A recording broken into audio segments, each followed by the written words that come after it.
Meu nome é Bruno Galvão, eu sou o seu professor de ciências e vou falar sobre sistema respiratório. É um assunto voltado para alunos do 8º ano do ensino fundamental e faz parte do grande tema Vida e Evolução.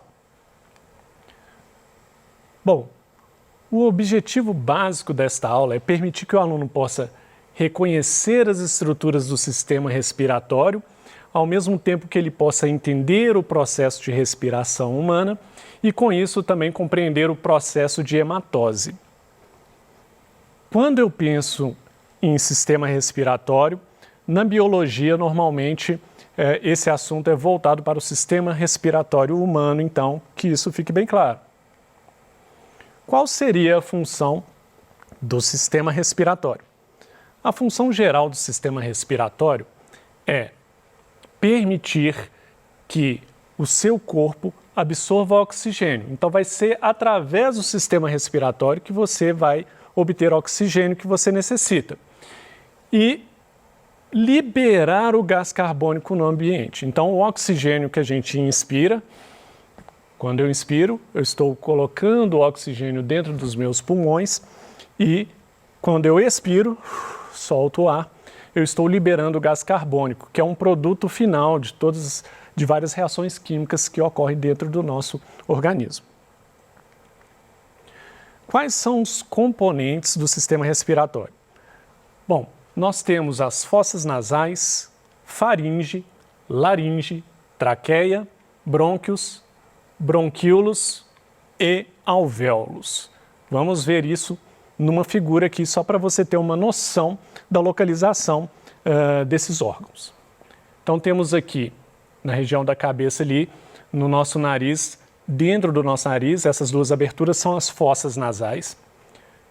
Descendo, seguindo aí, a partir de fossas nasais, indo em direção ao pescoço, nós temos a faringe, depois temos laringe, traqueia, brônquios, ou seja, a traqueia se divide em dois tubos, que são os brônquios, e esses brônquios dentro do pulmão ainda se dividem em tubos menores, que são os bronquíolos, e finalmente vão chegar nos alvéolos. Nós vamos ver cada parte dessa do sistema respiratório e vamos entender qual a função de cada um. Vamos começar aí com as fossas nasais. As fossas nasais, então, são dois ductos, né? São esses furos, vamos dizer assim, do nosso nariz, as duas entradas de ar, que começam nas narinas, então, e termina na faringe. Possuem pelos e muco protetores. Então, esses pelos que estão dentro do nariz, eles são importantíssimos para ajudar a proteger o nosso sistema respiratório, proteger o nosso corpo internamente, então. Porque o ar que nós respiramos, ele pode ter impurezas, poeira, micro-organismos como vírus e bactérias, e esses pelos ajudam a impedir a entrada desses micro-organismos ou dessa sujeira que está presente no ar.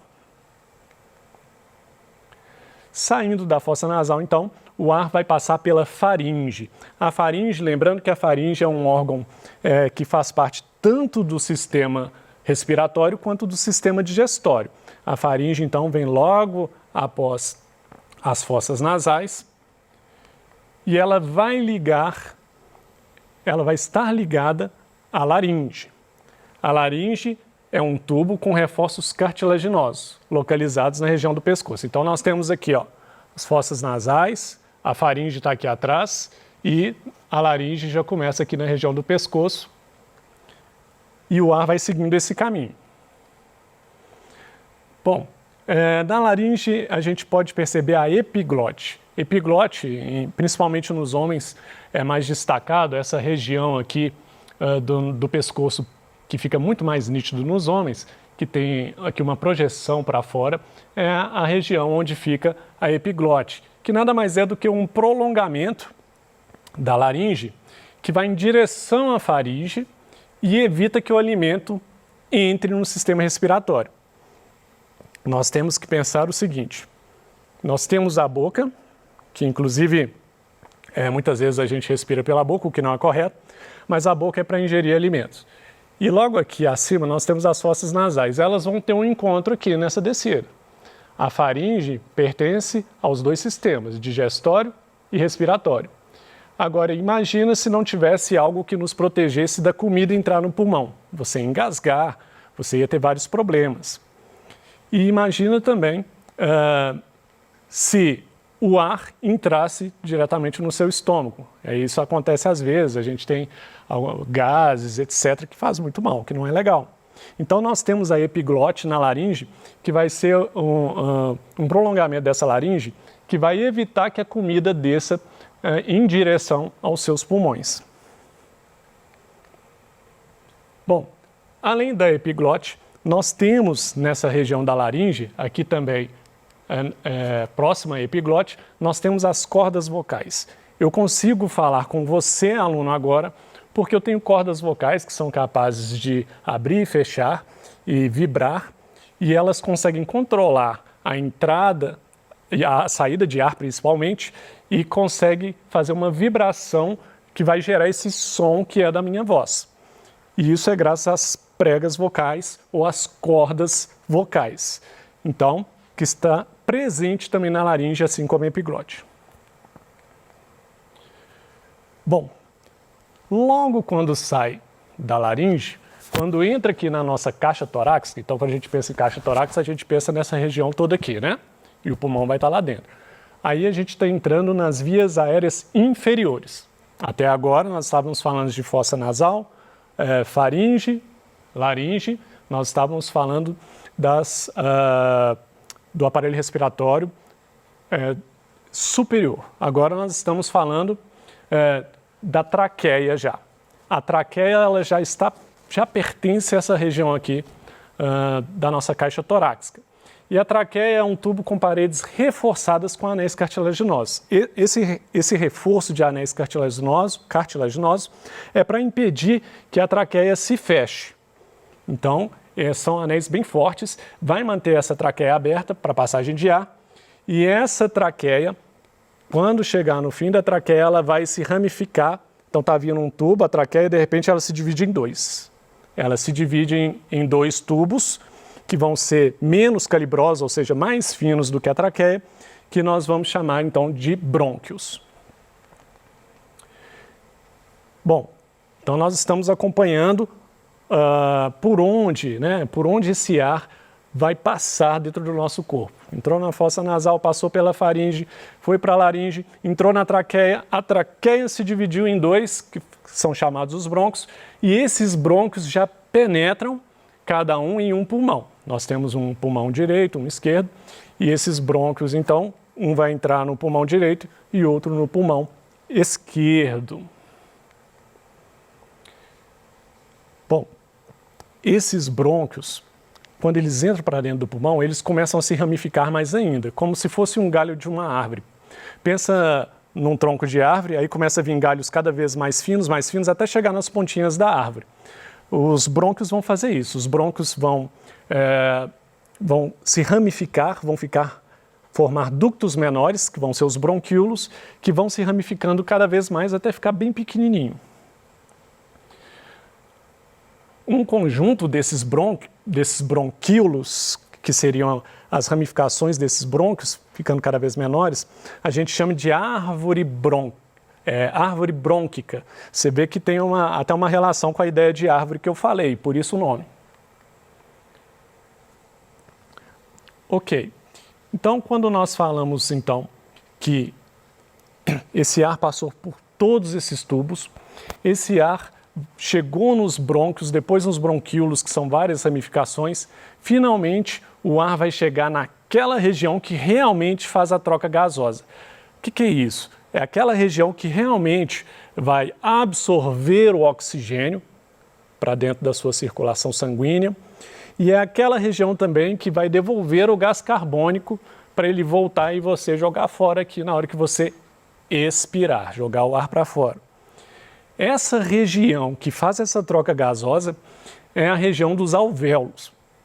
Então, cada bronquíolo, aquelas ramificações bem pequenininhas que chegaram lá no seu pulmão, eles vão ter lá na pontinha deles esses alvéolos. Os alvéolos, eles são bem pequenininhos, são como pequenas bolsas que tem uma camada bem fininha ao redor deles, e é nessas bolsas que vão entrar o ar, o oxigênio, especialmente, que é o que nós desejamos utilizar no nosso organismo.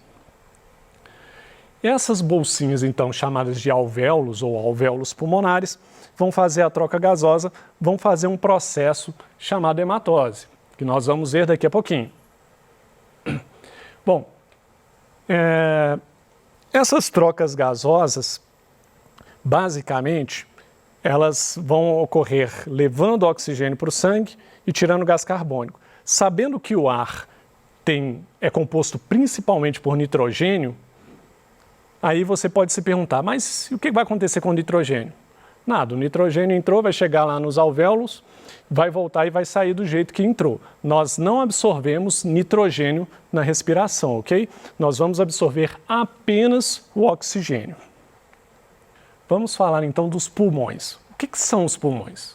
Os pulmões são formados principalmente pelos alvéolos, sendo estimada a presença de 300 milhões de alvéolos nos pulmões.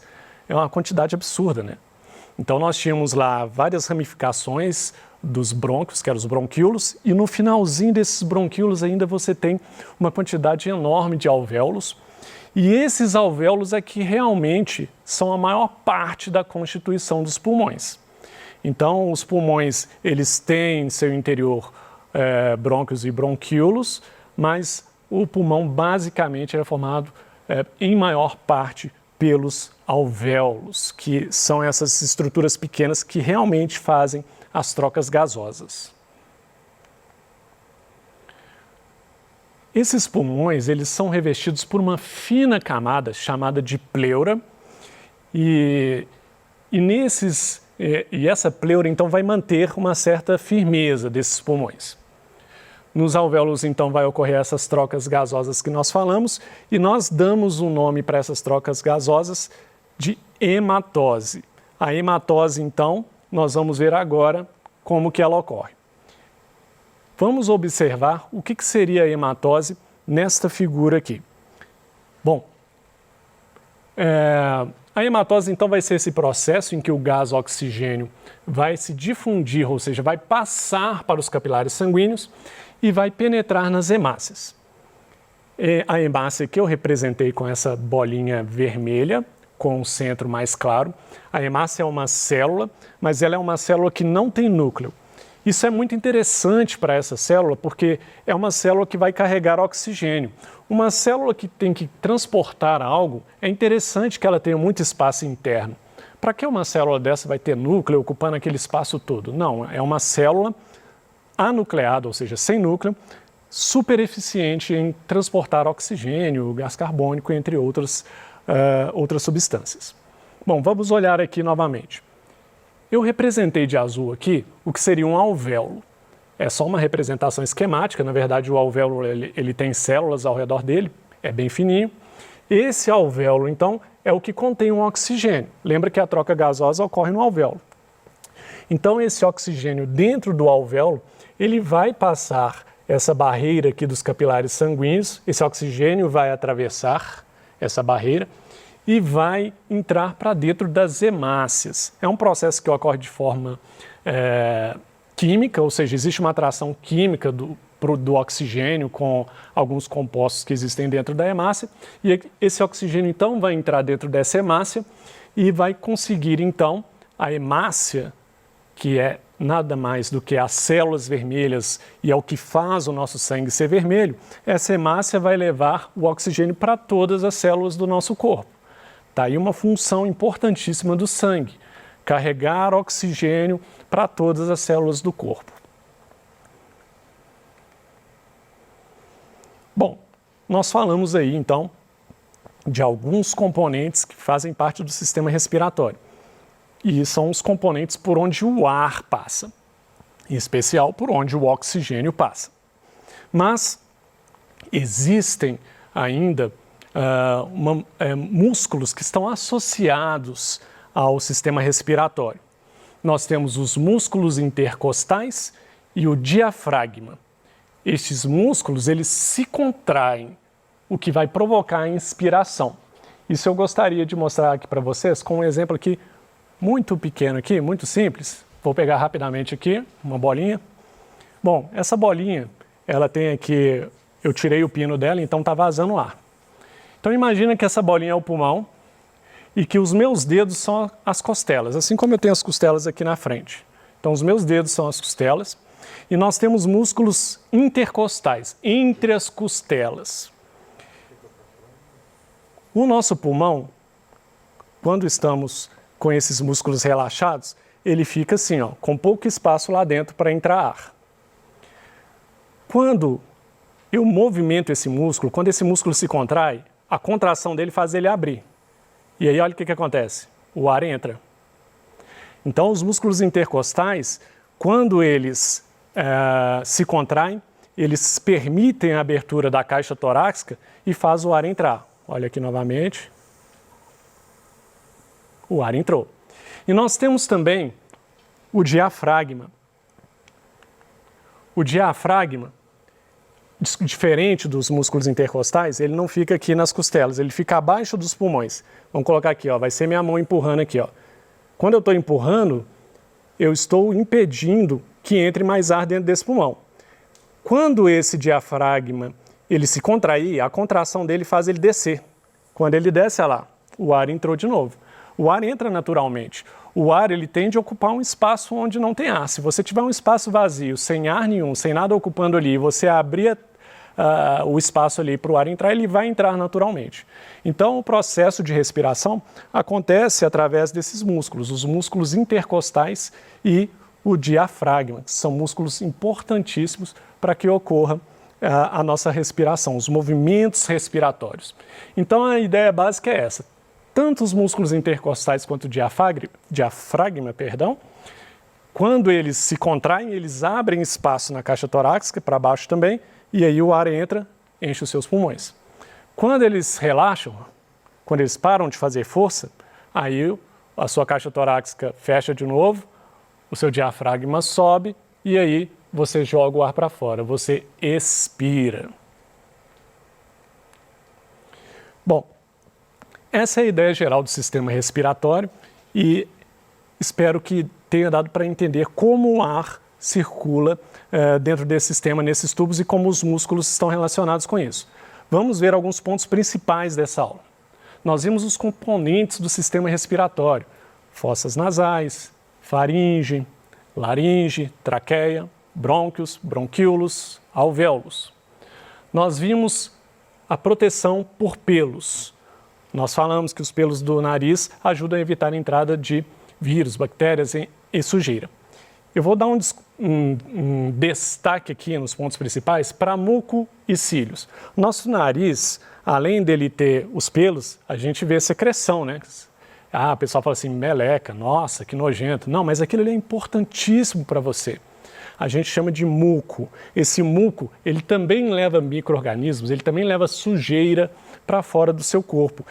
Além desse muco, que é produzido em quase toda a via respiratória, também tem uns cílios, pequenos cílios que não são pelos, mas eles são estruturas nas células que fazem um batimento e conseguem empurrar esse muco para cima, tirando qualquer sujeira que tenha entrado para dentro do seu sistema respiratório, seja na laringe, seja no brônquio, nos bronquíolos, até nos bronquíolos ainda tem esses cílios.